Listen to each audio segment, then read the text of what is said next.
We cannot talk about energy transition without talking about hydrogen. Green hydrogen is produced by electrolysis of water. For every kilogram of hydrogen produced, one needs 8 kilograms of water. To ensure maintenance-free operation of electrolysis system, water needs to meet certain quality requirements. To talk about water preparation for green hydrogen production, we are now headed to our Liquid Analytical Product Center near Stuttgart, where Jens Hundrieser and Ralf Wunder will explain measurement points relevant to optimize your electrolyzer process. Thank you, Janesh. Hydrogen is a key element for decarbonization and also for defossilization, which is manifested in more than 40 national hydrogen strategies worldwide. We are looking today, focusing on green hydrogen, where we have two main electrolysis principles. One is the alkali electrolysis, which is already used for more than 100 years and uses a liquid electrolyte. The other one is the PEM electrolysis, used also more than 30 years. This PEM is called proton exchange membrane or polymer electrolyte membrane electrolysis, which is using a solid electrolyte. Both alkali and PEM electrolysis need water preparation, water purification for the hydrogen output quality. Ralf, what key parameter in the water preparation ensures at the end the good hydrogen quality, the desired one? All right.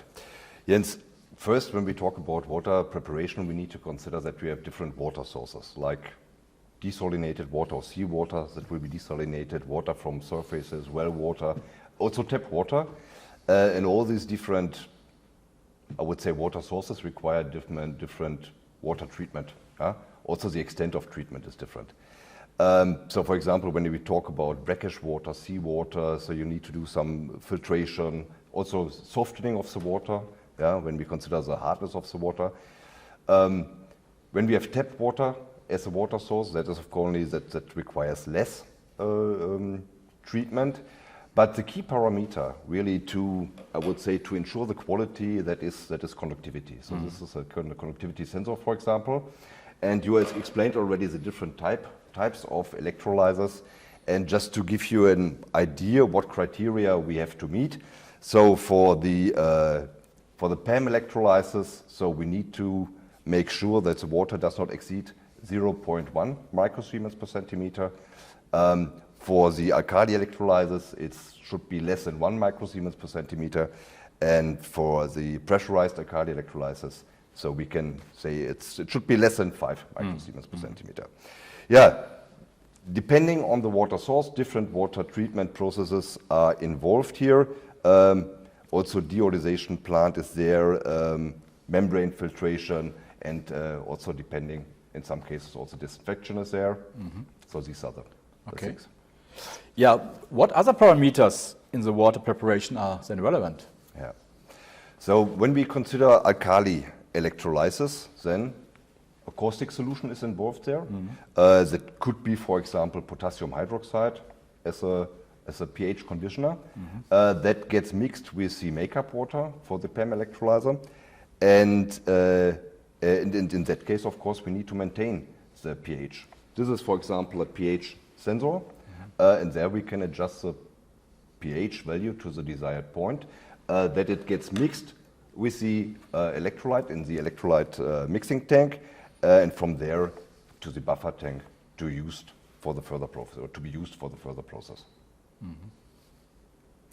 Yeah, but now we discuss liquid analyzers, but apart from liquid analyzers, what other products are involved here, or what other parameters are of interest?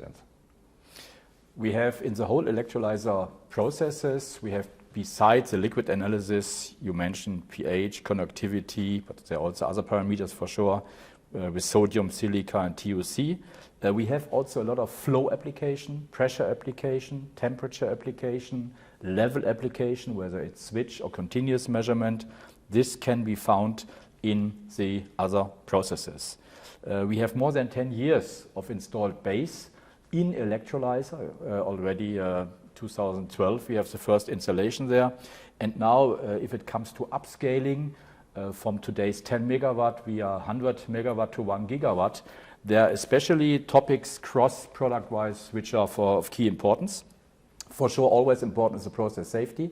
There are requirements with functional safety and also explosion areas, especially when the hydrogen and the oxygen are created in the heart of the electrolysis process.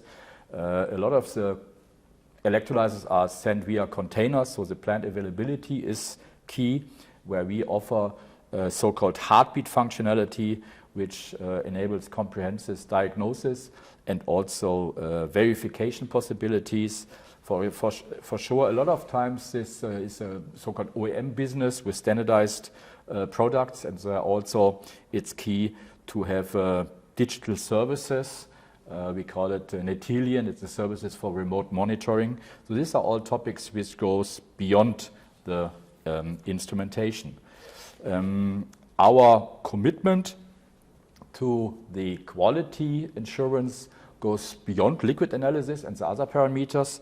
So we have also at the end the requirements, for example, for fuel cells, or when you have a hydrogen refueling station, the so-called 5.0 quality, which means 99.999% purity of the hydrogen. And there we offer also gas analytics. Mainly two parameters are relevant, which is humidity in hydrogen, because when you split the water to oxygen and hydrogen, you can have only as an impurity either the water, which is the humidity. The second parameter is the trace of oxygen in the hydrogen to ensure less than 5 ppm that the gas quality is there. And we are already also part of the European Clean Hydrogen Alliance as a member to show our commitment to the green hydrogen. Jens, thanks a lot for the explanation. So just to summarize the things, so that means that we, with our product portfolio, we can cover all segments in hydrogen production, from production, storage, transportation, and utilization. Yeah, and I would say with this, we go back to the studio, back to you, Janesh. From the EU hydrogen policy report, I found some production cost numbers for the grey hydrogen.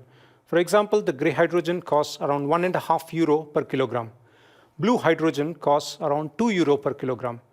Green hydrogen, on the other hand, costs between €2.5 to €5 per kilogram. Lowering cost of renewables like photovoltaic and wind energy clearly indicates that green hydrogen production costs will eventually be lower than the hydrogen produced from fossil source. In addition, maintenance-free operation with reliable measurement will ensure uninterrupted hydrogen production. Modular design has ensured there is a rapid growth in the production capacity while keeping risk of failure limited to individual modules of the electrolyzer.